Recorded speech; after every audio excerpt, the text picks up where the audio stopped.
Yo, what's up mga boss, no? Pero bago ang lahat, advance happy birthday ng papa ko bukas. At saka siyempre, way labot si mama kay lahi po diyang birthday.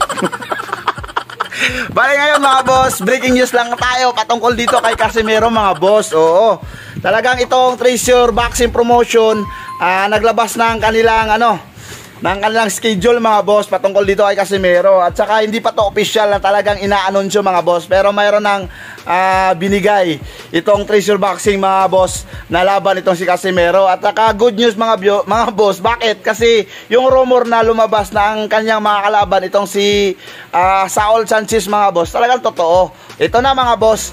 At saka dito mga boss, ang napakaganda kasi yung mga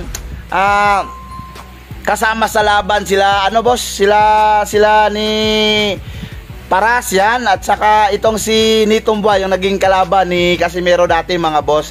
At saka siyempre mga boss, alam ko natutuwa kayo kasi bakit unang-una mga boss, magkakaroon na at saka yung mga inaasahan natin mga boss na laban. Hopefully manalo itong si Casimero if ever na matuloy ang laban na ito mga boss. At saka siyempre mga boss, di ba?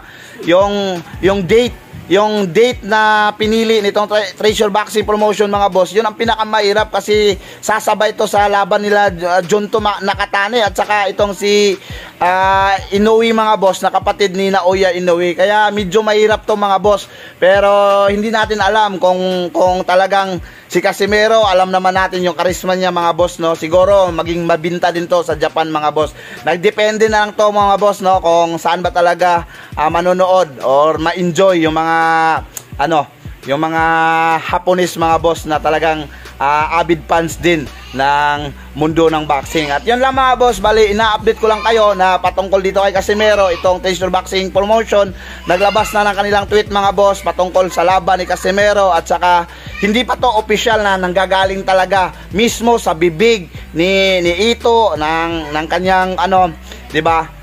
Pero basta para sa akin mga boss, ito 99% na talaga na itong si Casimero kalaban itong si walang iba, Saul Sanchez. At yun lang mga boss, ina-update ko.